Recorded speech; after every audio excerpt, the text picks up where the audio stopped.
I'm asking everyone tonight, what is a special memory that you have working with Sutton Foster?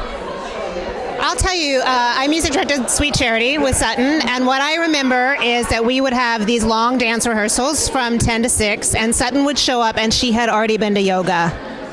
She would go work out and then come dance all day. And I mean, she just set the bar very high. We were very impressed. Talk about dedication. She said she had to do it to warm up, but I thought, no, you're just showing off. Talk about dedication. Oh, I have so many. Let's just harken back to Drowsy Chaperone. Yeah. Being in a room with her, creating as we stumble along. I mean, we really know what we were doing, and that we found out that Beatrice Stockwell, my character, was even more narcissistic than we thought. And to be able to play with her safely and lovingly and stand in front of her and put my hand in front of her face and for her to enjoy it as much as I did and to be just organically creating that was a really special moment for her. Literally, I stood in front of her. That's incredible. Yeah, and pulled things in front of her, and she just hit her. You know, it was terrible. And what a great song that is, too. Thank you. Thank you. Okay, so Sutton was my first NYU vocal performance teacher. I remember, and this was before, I think it was right around the time when she booked Anything Goes. I think I remember when she got the call, the day of. I think we were actually in class. So we knew that she wouldn't be returning after the first semester. She had to go to Broadway. She had to go to Broadway, get another Tony Award. It was just had to be done. But I remember I sang She Loves Me from She Loves Me for her. And she made me leave the classroom, run down the 4 flights of stairs to the lobby, run back up, and run into the room and start singing the song because she felt like I need to have that adrenaline rush of falling in love with someone. And she was just an amazing teacher, an amazing educator, an amazing friend. She's actually the reason why I still do musical theater, because I was going to quit musical theater. After college, I graduated and did a lot of plays. And I got a call from a director saying that Sutton Foster gave me your information and asked if you would play Flick in my production of Violet.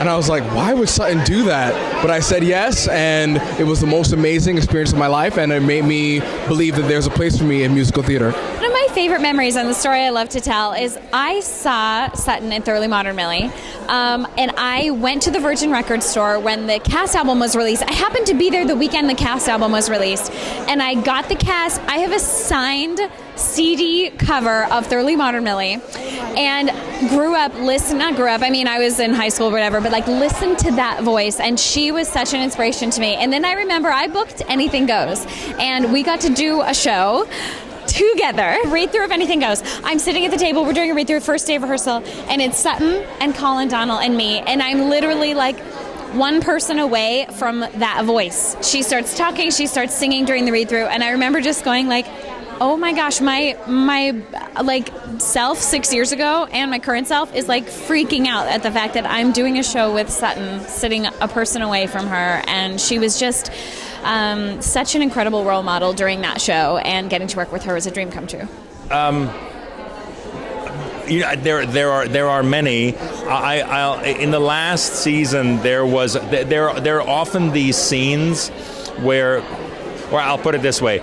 Possibly what airs on TV is less good than what is filmed, because I sometimes have to ask her to do what she's doing less funny, because I'm so preposterously undisciplined that I cannot hold it together.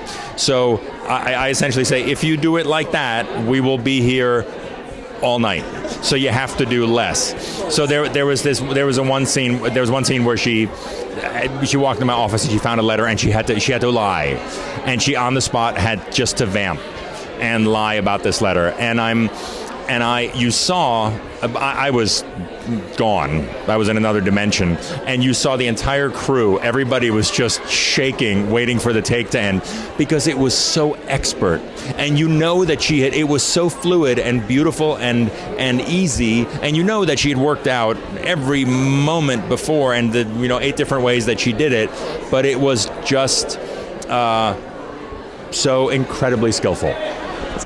Mine would probably be that while little Fiona was singing, we had to be pinned up against a wall in the tower, because the tower turned to show the whole thing in our number before we started singing, and little Fiona was out there first. So me and Sutton were always pinned up against the wall while she was singing so no one would see us, and we were like, how was your day? And like, it was just such a special moment to get to do that every day and check in with her. Sounds really exciting, really special.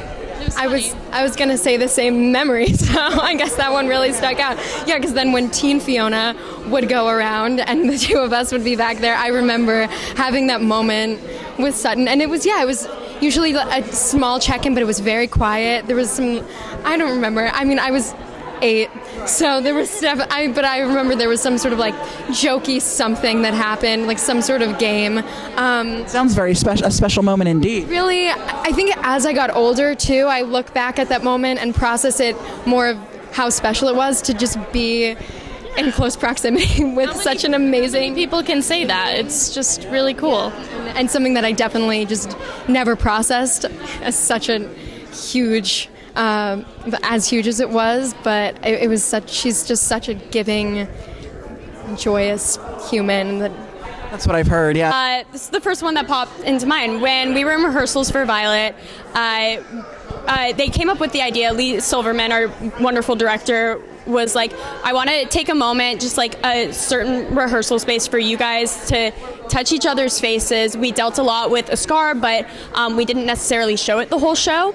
And so she and I like took a little makeup pen and drew what we thought the scar would be on each other's face.